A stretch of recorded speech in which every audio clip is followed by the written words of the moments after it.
Hola a todo el mundo y bienvenido a mi canal. Yo me llamo Stacy. Soy abogada afro-latina licenciada practicando la ley criminal, pero como todos ustedes, a mí me fascina cuando estamos hablando de casos de crímenes reales. En este video vamos a hablar del caso de Megan Boswell. Si quieres más video en español, nada más dime allá abajo. Hi everyone and welcome back to my channel. My name is Desiree. I'm a licensed and practicing Afro-Latina attorney who, much like the rest of you, has this severe fascination with true crime cases. You guys, I hope you can tell that my last two videos have been in focus, okay? Like you see her, you see me, she, her, I. Yes, ma'am. Because I'm really trying. I'm just really trying for you guys. But anyways, today we're going to talk about a case that is disgusting. These actions were vile, morally reprehensible. Just what? And that is the case of Megan Boswell. But before we talk about Megan, who she is and what she's alleged to have done, let's talk a little bit more about the victim of Megan's alleged crime. And that is her 15-month-old daughter, Evelyn Mae Boswell. Evelyn Mae Boswell was born on November 21st, 2018 in Blountville, Tennessee. Known affectionately to her friends and family as Evie, Evie's birth made a wonderful and phenomenal impact on the lives of those who loved her. When they had Evelyn, her parents were just children themselves. Evelyn's mother, Megan, was merely 17 years old, while Evelyn's alleged father, Ethan Perry, was 19. And notice how I use the word alleged. We'll get back to that. From Ethan's perspective, his relationship with Megan was anything but healthy. Ethan was able to recollect the contentious nature of his relationship with Megan, but despite all the instability, it continued. At the strong urging of his family members and all of the instability with Megan, Ethan joined the Army shortly after graduation in the year 2017. His joining the Army was exactly 1 year prior to Evelyn's birth. Ethan further stated that he and Megan were still together, despite all of their difficulties, even after he joined the Army. Let's roll it back to when I talked about him being the alleged father. Yeah, Ethan had his doubts about Evelyn's paternity. Ethan stated the first of his doubts began because Megan didn't even tell him she was pregnant until March or April of 2018. Because Ethan believed this to be a delayed announcement, he had questions about Evie's paternity from the beginning. Although Megan would constantly reassure Ethan that he indeed was the father, his doubts never completely went away. Because of this, Ethan strategically placed distance between he, Evie, and Megan. Ethan remained at his station, formerly known as Fort Polk, but now known as Fort Johnson, in Louisiana, at the time that Evie was born. Ethan further stated that the first and presumably last time that he even met Evie, she was already 12 months old. Despite Evie not having a stable relationship with her alleged father, Ethan, Megan was able to provide another father figure in Evie's life, and that was her father, Tommy Boswell. Evie and Megan lived with Tommy as well as her 2 younger siblings. Tommy had a decent-sized property, which included a trailer on the property as well as a pretty big shed. Megan's mother, Angela Boswell, was not in Evie's life because she battled drug addiction and was actually in jail on drug charges at the time that Evie was born. Although Tommy was a pretty important father figure in Evie's life, I don't think Megan would say the same for herself. Megan's relationship with her father, Tommy, was pretty tumultuous. Following her parents' divorce, after nearly 17 full years of marriage. Shortly following the divorce, Megan was placed in foster care, which is where she ultimately ended up getting pregnant with Evie. Tommy stated that Megan and Evie's stay with him was relatively short-lived, and that's because Megan wouldn't do household chores. Although Tommy kicked Megan out of his property or his main home, his care for his granddaughter was far too deep to see her struggle. So, he allowed Megan and Evie to stay in a trailer that was adjacent to his property. With Megan and Evie so close, Tommy thoroughly enjoyed the ability of being able to see his granddaughter whenever he chose. Tommy stated that he would do regular visits to the trailer to check in on both Megan and Evie's well-being. Here's where suspicion began to grow. Tommy stated that the last day he saw his granddaughter was on Thanksgiving Day of 2019. From that point forward, Tommy would question Megan as to Evie's whereabouts. According to Tommy, Megan had a new excuse every time the question was posed to her.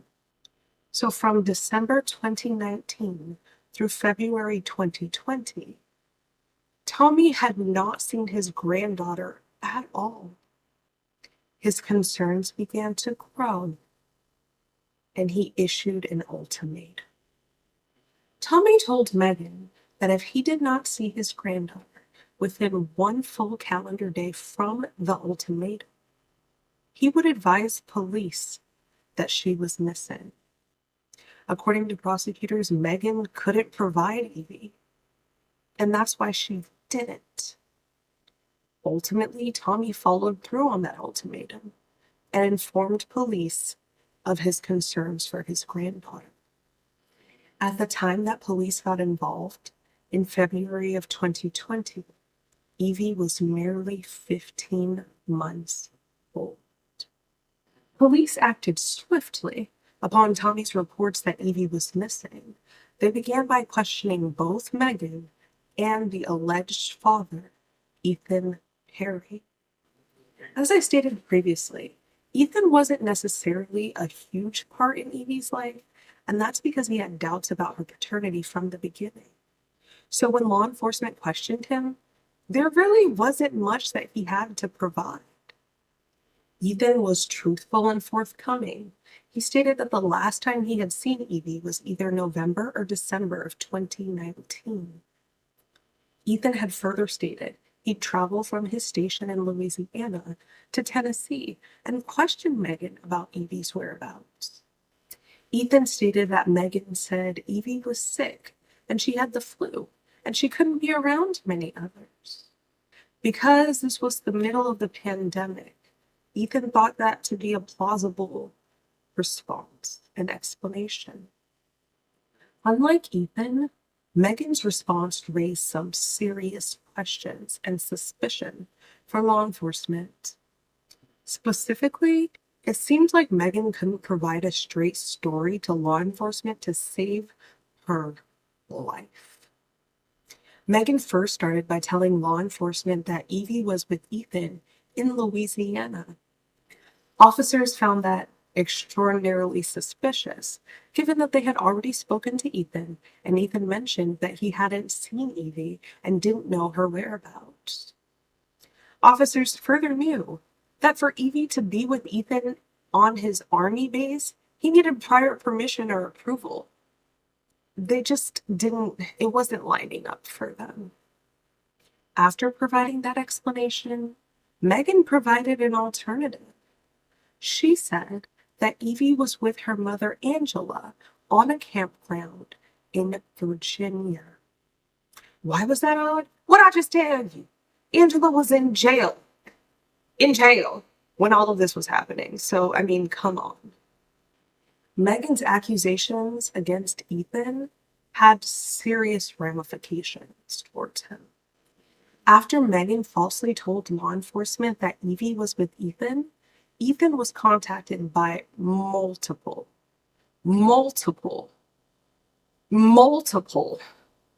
entities and agencies.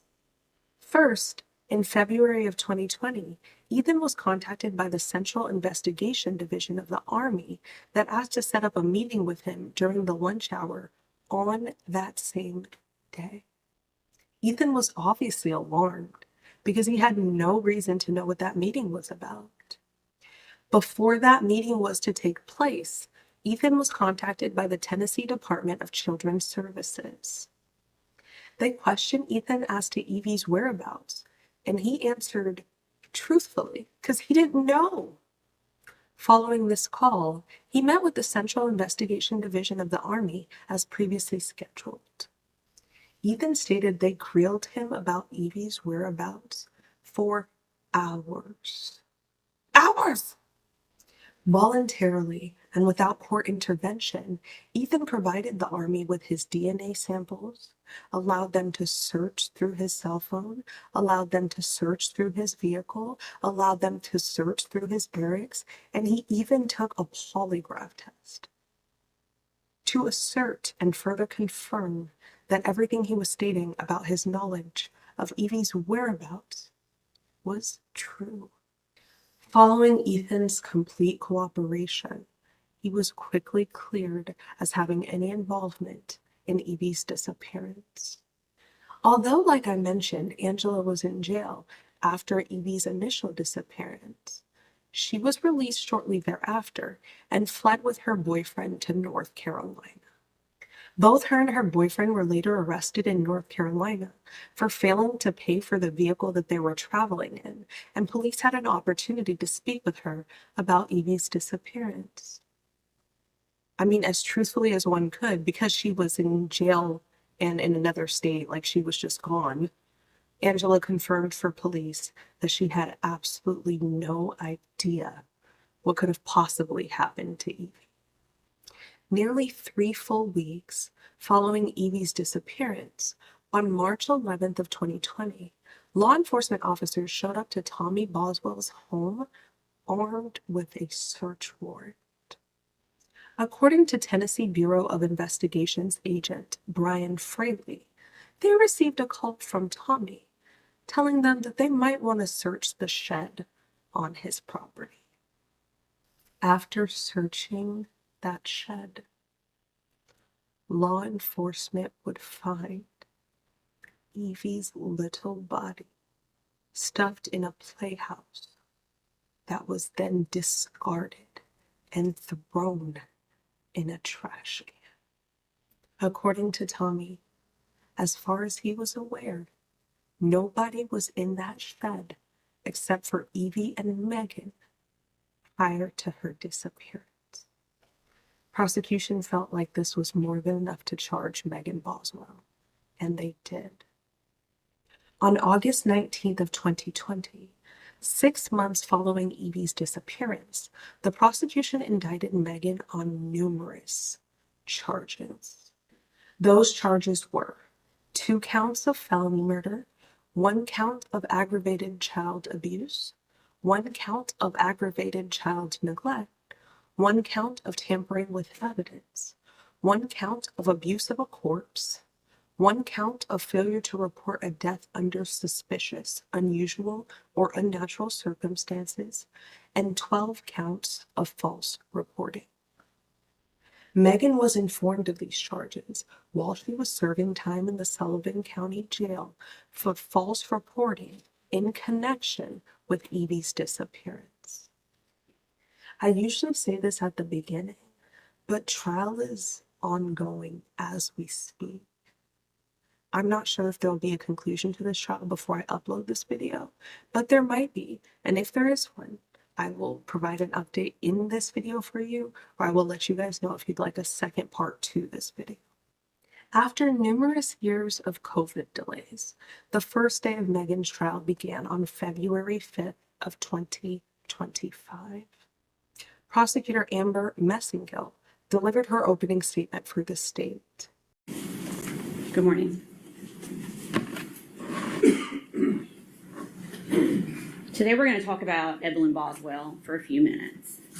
In 2019, Evelyn Boswell was a bright, growing little girl, full of life, healthy, learning to walk, learning to talk, doing all the things that a 12-month-old child would do.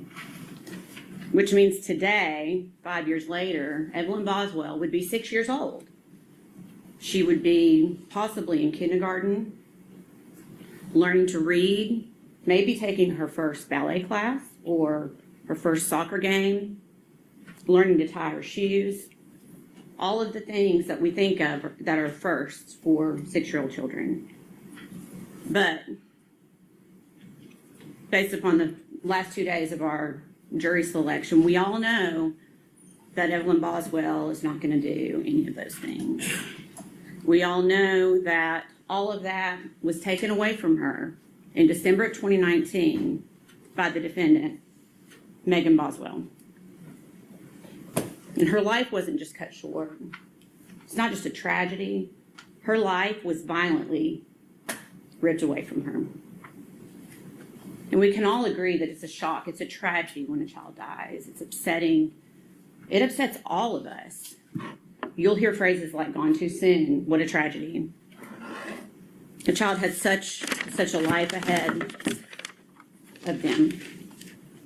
And a lot of times it is a tragedy. And in this case, it's a tragedy too, but in this case, it was a preventable tragedy. There's so much more to this story that you are going to hear. Because Evelyn did not have to die. Evelyn could be here today. And so today, 5 years later, we are asking you to give justice to Evelyn Boswell. During this trial, you will learn that the one person, Evelyn's mother, Megan Boswell, who was entrusted more than anyone else to take care of her, to keep her safe, to protect her, that she failed her in the worst possible way.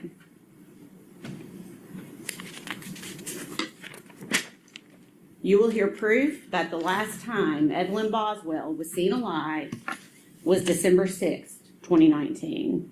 You're going to hear that date a few times during this trial. That is the last time that Evelyn Boswell was seen alive. And that was just a few weeks after her first birthday. And you're going to hear from many witnesses who saw Evelyn frequently, saw her all the time, family members, Megan Boswell's friends, that all of a sudden are like, where's Evelyn?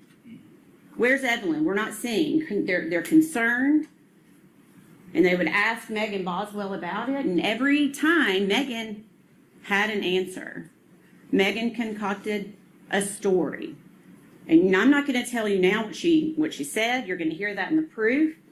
But she told all kinds of different stories, depending on the person that she was talking to. And you will hear from those witnesses today. But you will hear, or this week, but you will hear there was concern. But they knew Megan. They thought they knew Megan, I should say. And so they wanted to trust that what she was telling them was the truth. But it was not the truth. So after December, what happens next? We have Christmas, New Year's. Where's Evelyn? There is no Evelyn. You will not see any proof that Evelyn was seen at Christmas, New Year's. Then we jump to January. The entire month of January 2020, 31 days. Where's Evelyn?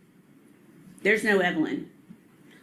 People are really starting to get concerned, and Megan Boswell continues to concoct stories of where Evelyn is to try to help people make sense so she can keep this going. The entire month of February 2020. Where's Evelyn? Again, at this point, family is really starting to get concerned that they have not seen Evelyn. And they're asking questions. Months pass. We're not talking about weeks. We are talking about over 2.5 months that Evelyn Boswell is missing. The defendant is not even just canceling her well visits. She's no-showing. She's just not showing up because she knows where Evelyn is. But again, even to the pediatrician's office, she has to concoct a story about forgetting the appointment maybe, or I got my days mixed up. Always a story. Always a story.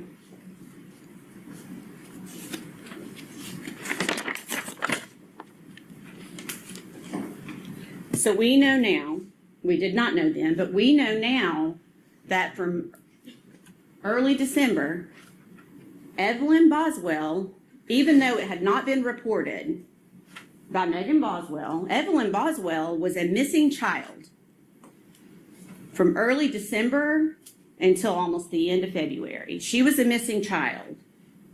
And the only person who knew that, the person who was entrusted to take care of her the most, is the only person who knew that Evelyn was actually missing. And she just left it unreported.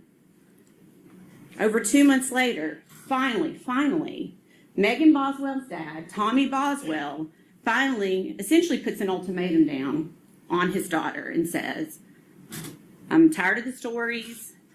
If you don't show me my grandchild by the next day, I'm essentially calling the police. Well, Megan knew she could not do that, and she did not do that.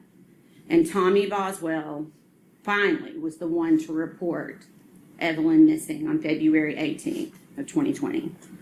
Finally, law enforcement gets involved, the Tennessee Bureau of Investigation gets involved, the FBI gets involved, all hands on deck to find this missing child. She's finally reported missing. But it's important to note that it was not Megan Boswell that reported her child missing. Megan Boswell never reported her child missing. In the opening provided by the state, the prosecution stated that Megan gave numerous false claims as to what happened to Evie.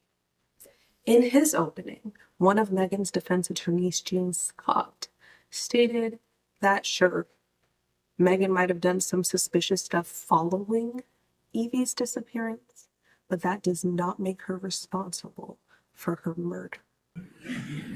I don't really know where I was at, but when Miss Messingill, she's right about a lot of things. I mean, there's not a person in this courtroom who wants to be here discussing a dead child. Nobody. Not you all, not me. But the state asks you to convict Megan Boswell of first-degree murder. And it's very interesting what they've done. They've asked you to convict Megan Boswell of first-degree murder in 3 different ways. They've asked you to find that it's a premeditated and intentional killing of her child. And then they're asking you to find that it's a murder that is perpetrated as part of child abuse. And then they're saying, well, if it's not that, surely it's because of child neglect. That's a problem. The state's theory is reasonable doubt in and of itself. They don't know what happened. They don't know how that child died. And they can't prove how that child died. I expect you'll hear from a couple different medical examiners who come to somewhat the same conclusion, but one medical examiner, I think you'll hear from her, and she went to, she has a very interesting theory. But I would suggest to you that her theory is flawed. And the proof will show you why it's flawed. Just like yesterday I was talking about in Vordaer, I think I asked a couple of you about the scientific method. And if you put in incorrect data, would you get incorrect results? And you will, if it's data significance. The state asks you, I anticipate this medical examiner, based on her testimony in another hearing, is going to say that this child was alive when it's placed in the trash can.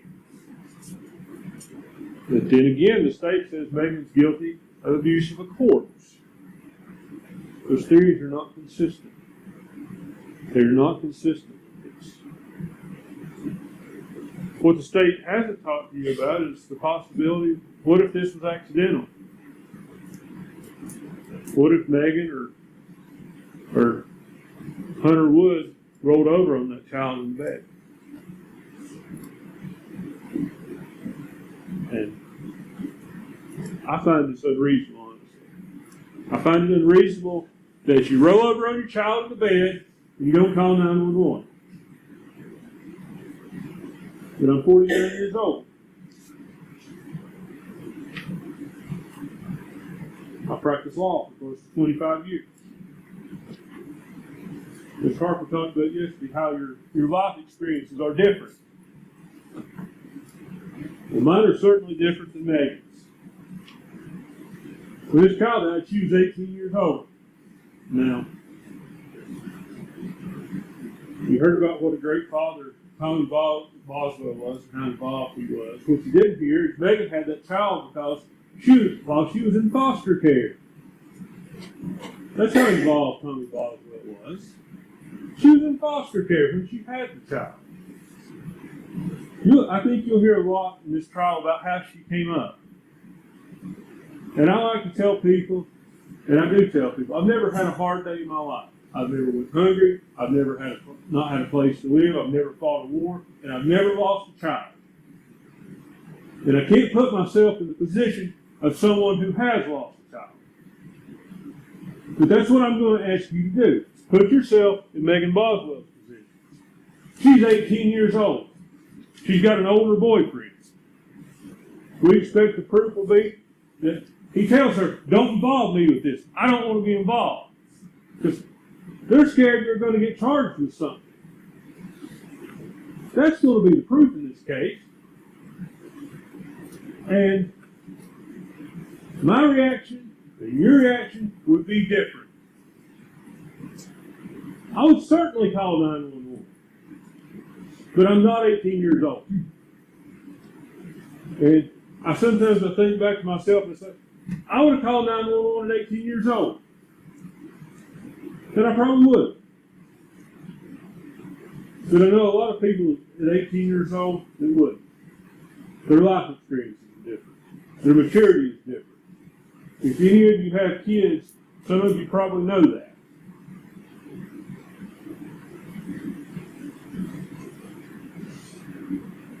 Now, I want to talk to you about about the indictment itself. We entered a not guilty plea to each and every count. And we're persistent in that. But that probably seems disingenuous to some of you all about certain things. And I want to explain why. Counts 7 through 17 charge false report. And to find the false report, they have alleged that she has acted with the intent to obstruct or hinder an officer from preventing the offense or incident from occurring. Well, in the case of the death of her daughter, the death had already occurred when she gave her statements. So it's not to hinder an officer in preventing the offense now, or from continuing to occur. That's the first thing. So you have to determine, is she criminally responsible? Did she lie to the police? She absolutely lied to the police. I'm not contesting that. Some of the stuff she said, again, are an 18-year-old girl scared to death, talking to a TBI agent, talking to a police officer, and trying to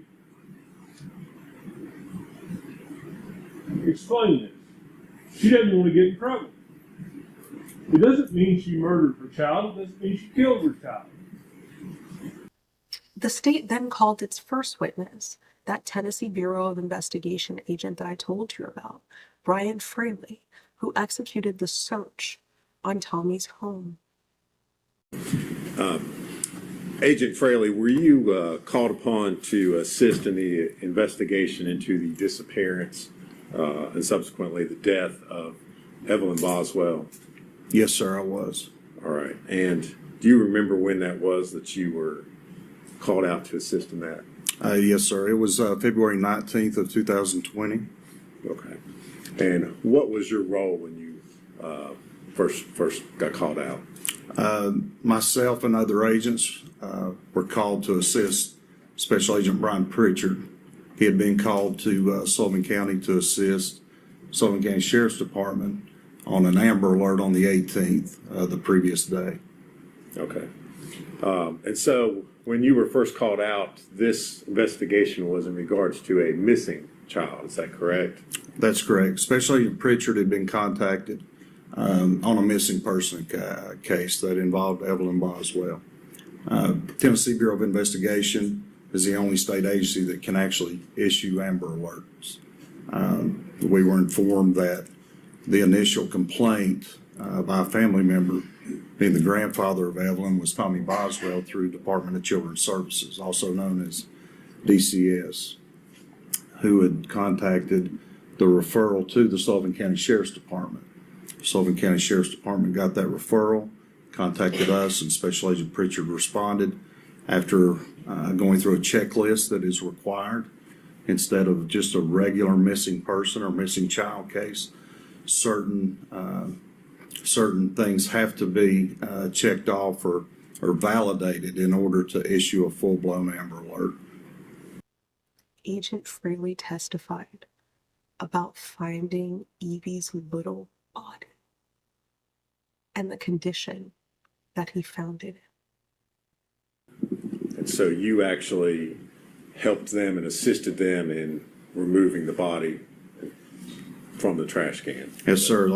Like I said, the body bag was there, and I removed the contents and the body of Evelyn Boswell onto the body bag where we could start processing what was inside the trash can, which additional evidence was in addition to the body of Evelyn. The second day of Megan's murder trial continued on February 6th of 2025. That day started with defense doing their cross-examination of Agent Fraley.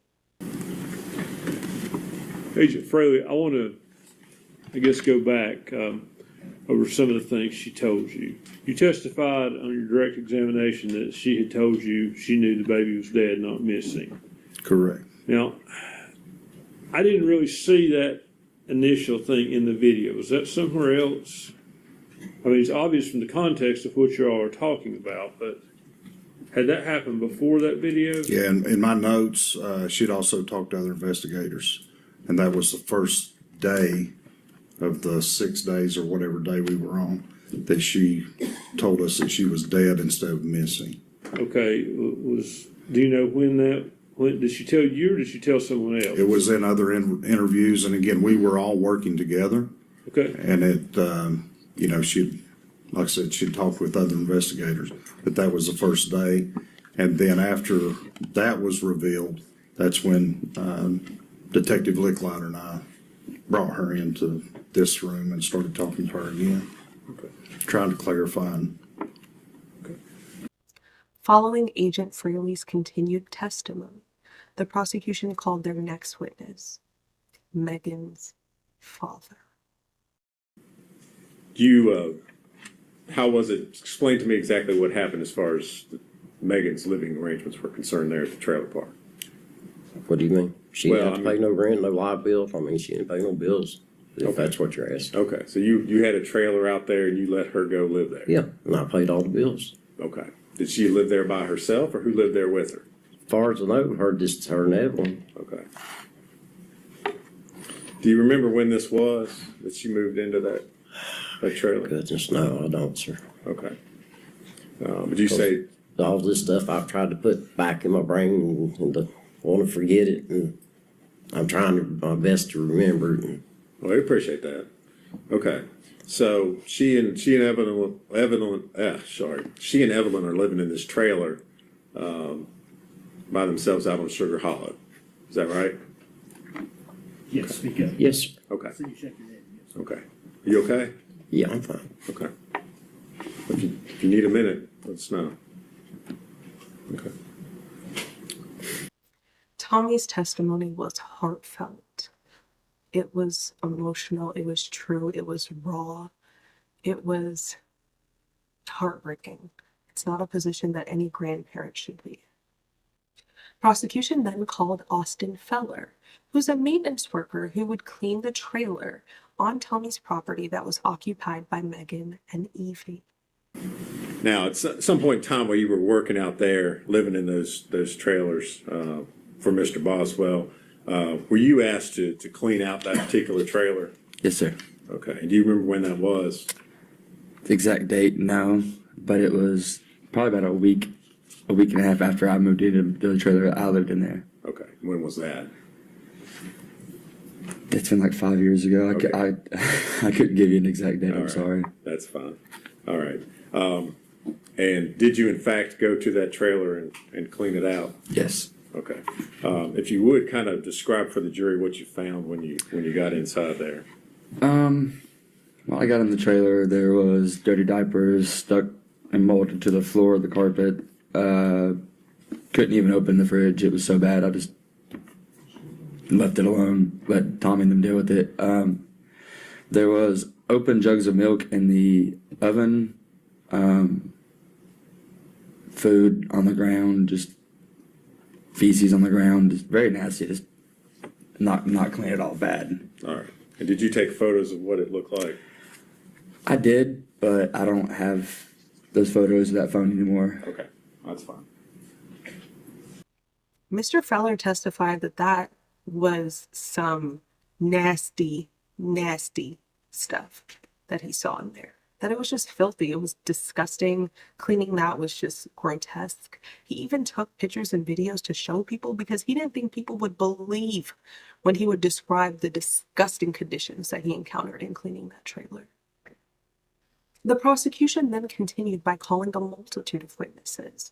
They first called Evie's pediatrician, Barbara E. Pugh, and then they called two of Megan's friends, Audrey Gibbs and Bailey Hawkins. And did you all see her on a regular basis there at your office? Yes, she came for her physicals 2 weeks, or 16 days is how she was, but she came for the second visit and then 2, 4, 6, and 9 months. And again, you said you had an opportunity to review her records. Anything stand out to you as far as health concerns during that first year? No, I mean, the last time we saw her was for a sick visit. She was about 10 and a half months old. So that was the last visit in October of 2019. But her 2, 4, 6, 9 months visits, in 2 weeks, she was doing well. Okay. She had a few little odds and ends, but they're normal. Okay. No. Developing normal like a Yes, a she was newborn growing well and her developmental skills were very well. She was actually advanced at 9 months, talking some, and she was doing well. Okay. Raise your right hand, ma'am. State your name. My name is Audrey Gibbs. You solemnly swear or affirm testimony you're about to give you the truth, the whole truth, and nothing but the truth. Yeah. I'm serious. Sorry. You're fine. Hi. Hi, how are you? Been better. Okay. Just breathe. You'll be fine. You need a minute?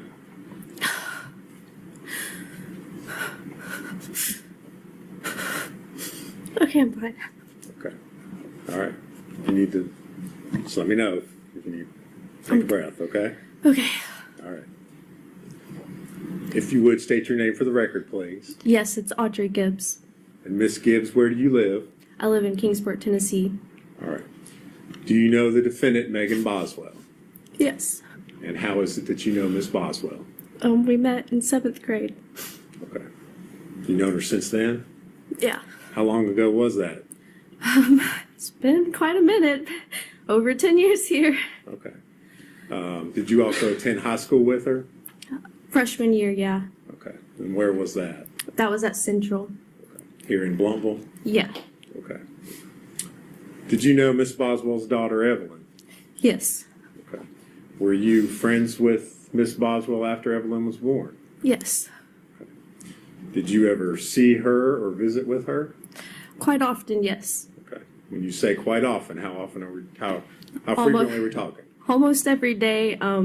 You know, in 2019, we hung out a lot. Megan was one of my closest friends then. We would sometimes take trips together, and, you know, Evelyn was always there with us. Okay. Bailey, how are you today? I'm here. Can you tell us your name? Bailey Hawkins, Okay. Can you tell us where you live? What city do you live in? Blumpville, Tennessee. And how long have you lived in Tennessee? I moved to Tennessee in 5th grade, so about a little over 10 years. Okay. And when you moved to Tennessee, what school did you go to? I went to Holston Elementary School. Okay. And do you know the defendant, Megan Boswell? Yes. How do you know her? We went to school together when I moved to Tennessee. She was like basically the first friend that I made Okay. in elementary school. Okay, so would that have been around 5th grade? Yeah. Okay. And did you maintain that friendship from 5th grade on? Yeah, we pretty much stayed in contact because we had like classes together and everything, and we're in school together.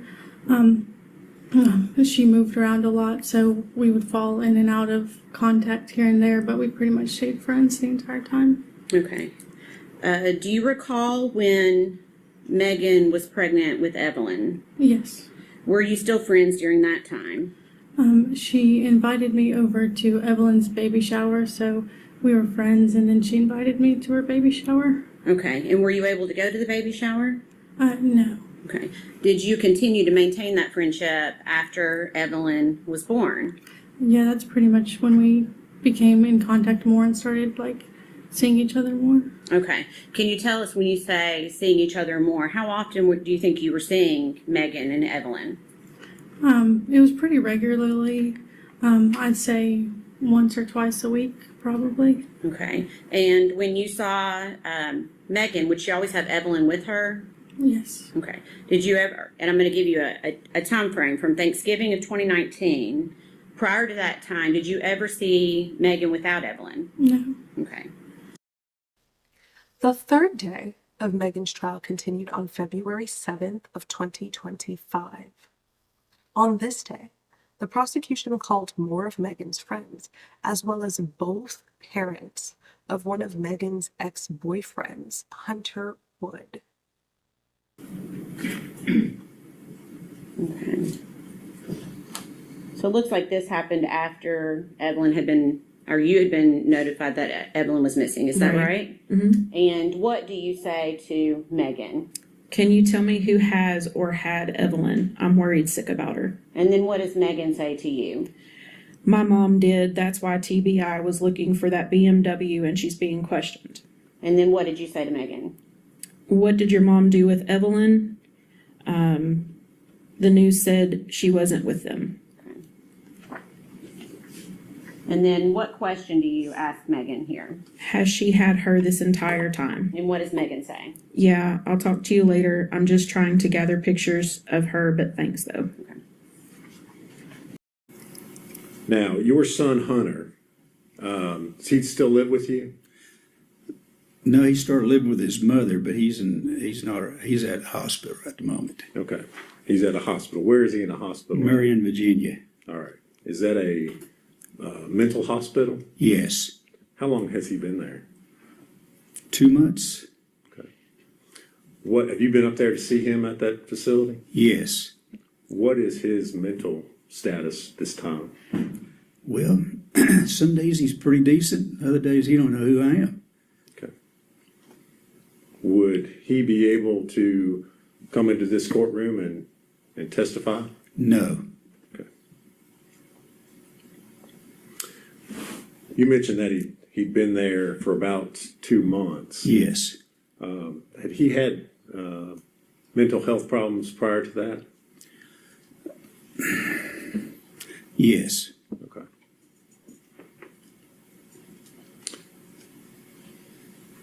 When did he, if you know, when did he start having mental health problems? Well, when he got accused of being a baby killer.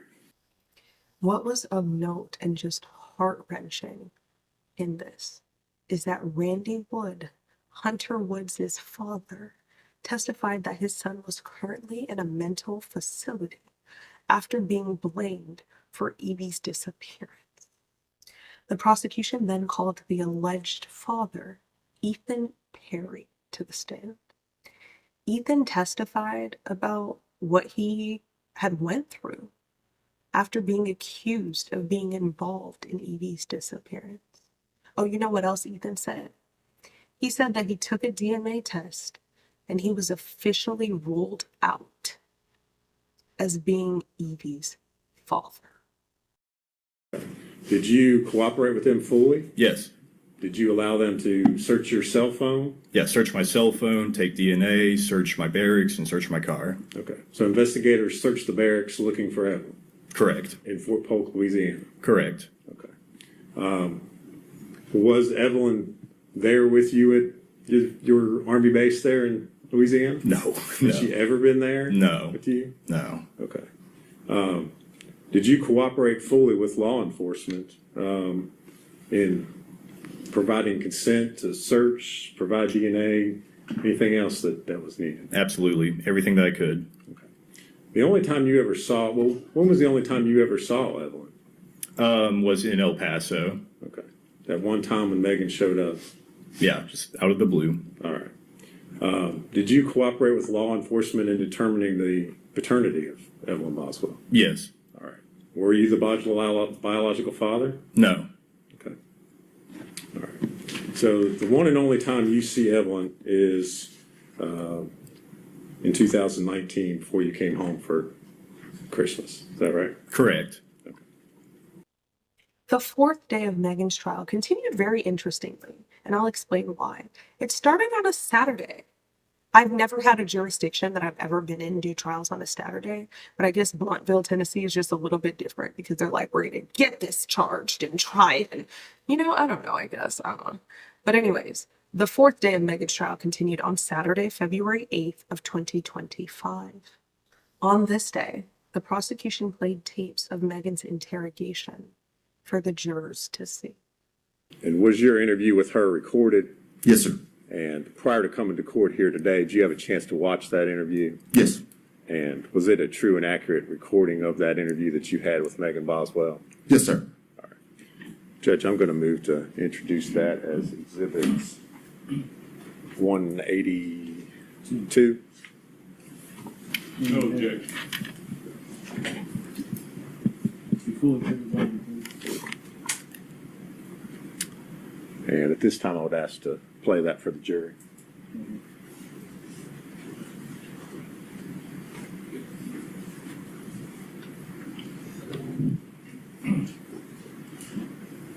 Hi. Hello. I'm Steve Williams. Hold on just a second, okay? Don't go nowhere. I can't go nowhere.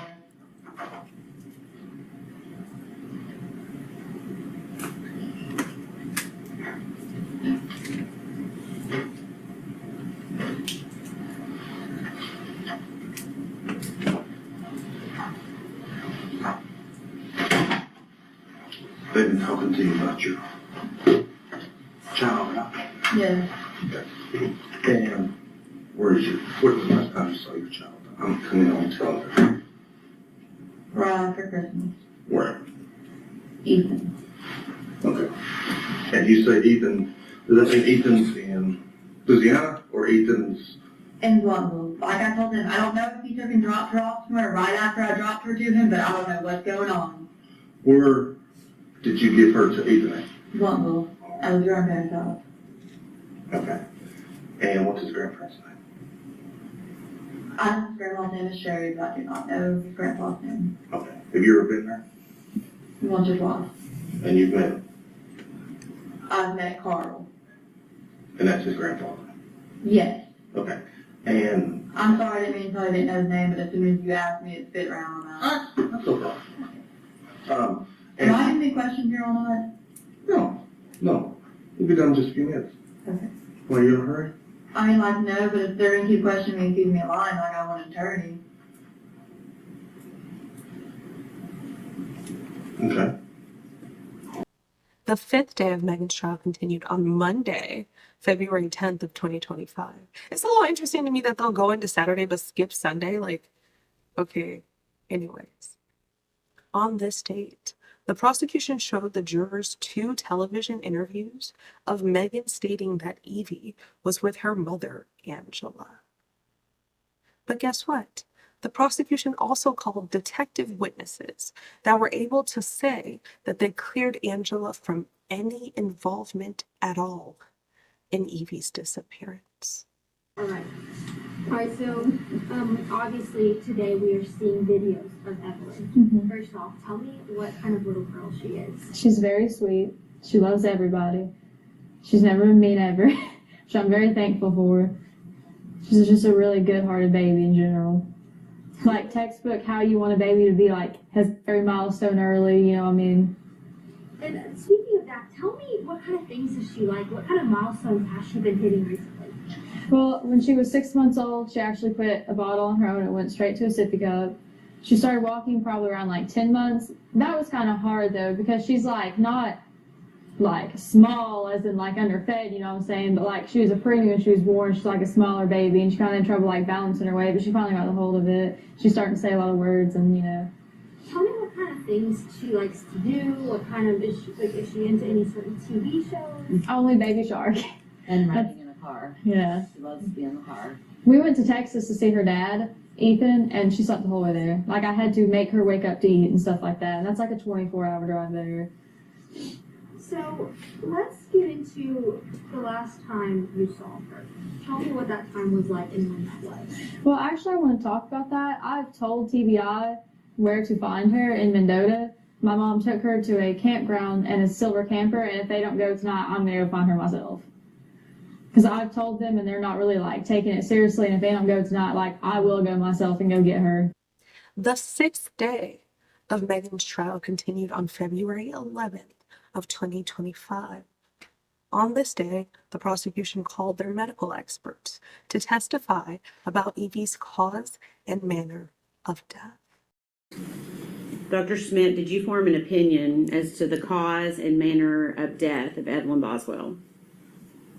Yes. Okay. What is your opinion? The cause of death, homicidal violence. Okay. And can you explain that for the jury? What did you base that finding on? I based it on the autopsy findings, the investigative summary, the investigators that went to the scene, and law enforcement investigation. Okay. As I stated, this trial is currently ongoing. They're still in trial as we speak. I didn't state this at the beginning because I was far too excited about finally being in focus on camera. But shout out to my best friend Ale, who sent me the story and told me to cover it for you guys. This was truly heart-wrenching. Truly heart-wrenching. Megan is entitled to the presumption of innocence unless and until proven otherwise in a court of law. But regardless of what happened to Evie, it just didn't have to happen that way. Evie was a joy by everyone's account to the lives of everyone that she touched. And it's just sad to see that at 15 months old, she was taken from this world. If there's an update before I upload this video, I'll provide it in this video for you guys, or you guys can let me know down below if you want a part 2. Thank you so much for watching. Please like, comment, share, and subscribe. Until next time, take care.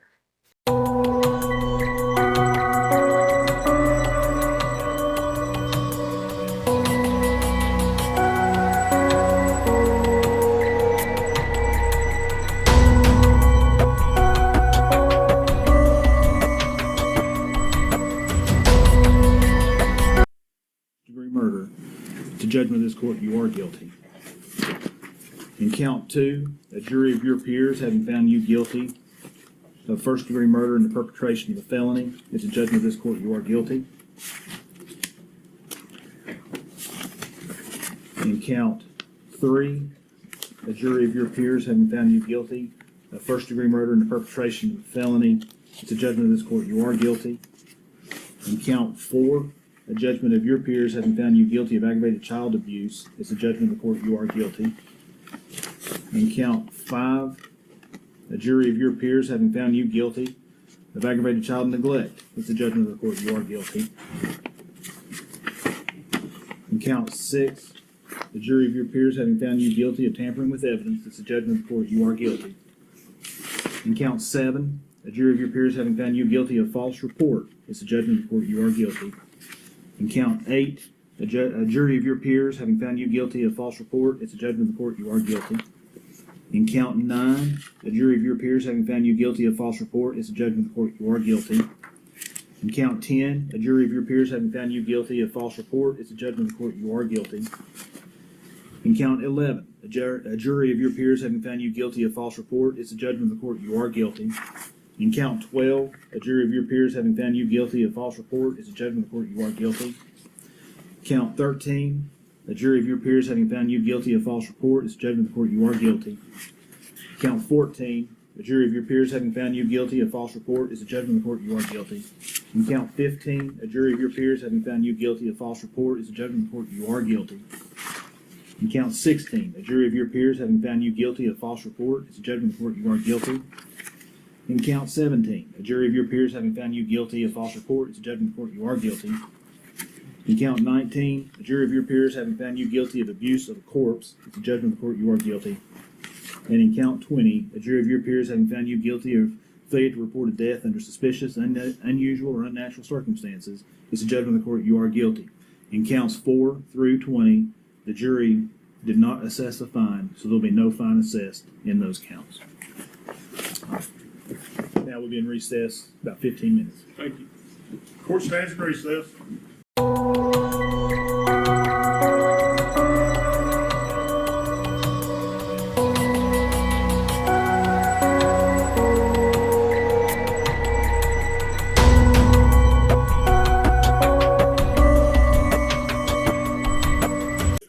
Ladies and gentlemen, thank you for your service. If you'll go with the officer. In count 1, the jury of your peers having set your punishment, you'll be sentenced to life imprisonment. In count 2, you'll be sentenced to life imprisonment. In count 3, you'll be sentenced to life imprisonment. We'll have to set this for sentencing hearing where we'll deal with merger, other issues, as well as sentencing in counts 4 through 20.